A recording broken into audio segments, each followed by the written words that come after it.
Hello everyone, Sunday মানেই কিন্তু chicken বা মাটন কিন্তু বাড়িতে আসবেই। আমার বাড়িতেও কিন্তু সানডেতে সেটার অন্যথা হয়নি। বরকে বলেছিলাম যে একটু চিকেন নিয়ে আসো তো বাজার থেকে, কারণ আজকে গরম গরম ভাতের সাথে একটা পাতলা চিকেনের দারুণ রেসিপি করব। অন্যভাবে করব, একটু অন্য দিনের তুলনায়। তো আমি প্রথমেই মাংসটা নিয়ে আসার পর আমি এখানে ভালো করে ধুয়ে পরিষ্কার করে নিয়ে আমি তাতে নুন দিয়ে দিচ্ছি ভিনিগার, তারপর দেব হলুদ, আর তারপর দেব কিছুটা সর্ষের তেল। এটা ম্যারিনেট করে আমি রেখে দেব। সর্ষের তেলটা দিয়ে দিয়েছি এখানে, দেখো।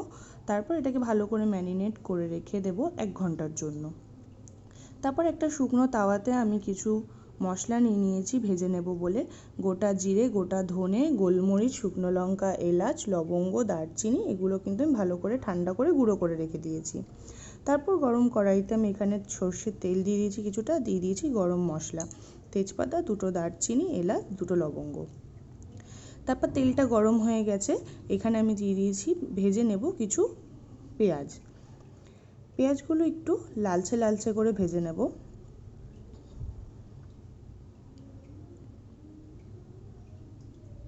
পেঁয়াজগুলো যখন লালচে করে ভাজা হয়ে যাবে, তার মধ্যে দিয়ে দেব আদা, রসুন আর কাঁচা লঙ্কার পেস্ট। তোমরা যতটা ঝাল খাবে সেই বুঝে ঝাল দিয়ে দিও। আমি কিন্তু একটু, যাতে মশলাটা লেগে না যায়, সেই জন্য একটু সামান্য জল দিয়ে দিয়েছি। মিক্সি ধোয়া জলটা একটু দিয়ে দিয়েছি।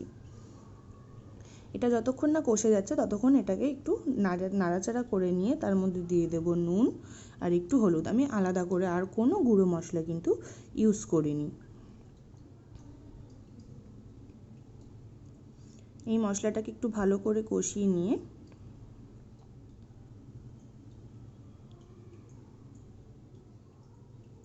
তারপর এতে দিয়ে দেব কাশ্মীরি রেড চিলি পাউডার কালারের জন্য।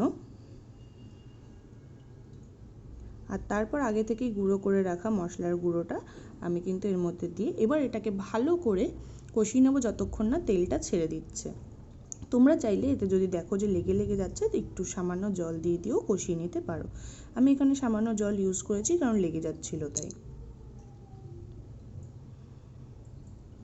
খুব বেশি জল দেওয়ার দরকার নেই, সামান্য জল দিলেই কিন্তু মশলাটা দেখো কি সুন্দর ভালোভাবে কষে গেছে। আর তারপরে কিন্তু তেল ছেড়ে দিয়েছিল আর আমি এতে দিয়ে দিয়েছিলাম আগে থেকে ম্যারিনেট করে রাখা চিকেনটা।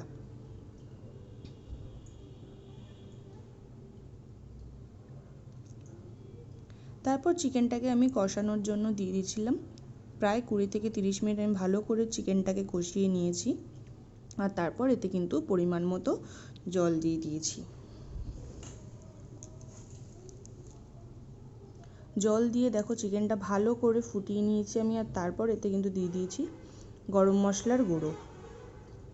আর তারপর নামানোর আগে গরম মশলার গুঁড়োটা দিয়ে আমি চিকেনটাকে নামিয়ে নিয়েছি। আর দেখো কতটা সুন্দর দেখতে হয়েছে। আমার তো খেতে জাস্ট দারুণ লেগেছে। আমি তো মাংস রান্না করার আগেই কষানো খেয়ে নিয়েছি, আর এটা আমার হ্যাবিট।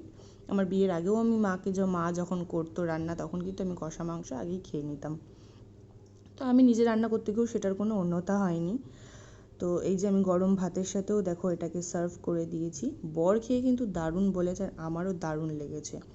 আর ভিডিওটা দেখে তোমাদের কীরকম লাগলো তোমরাও কিন্তু রান্না করে টেস্ট করে জানিও। আর ভিডিওটা কেমন লাগলো সেটাও কিন্তু জানিও। ভিডিওটা ভালো লাগলে like, subscribe, share, comment please please please please করে দিও তোমরা একটু।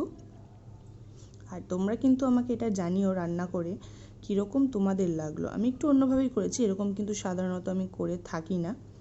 তো যাই হোক, ভিডিওটা এই পর্যন্তই ছিল। টাটা।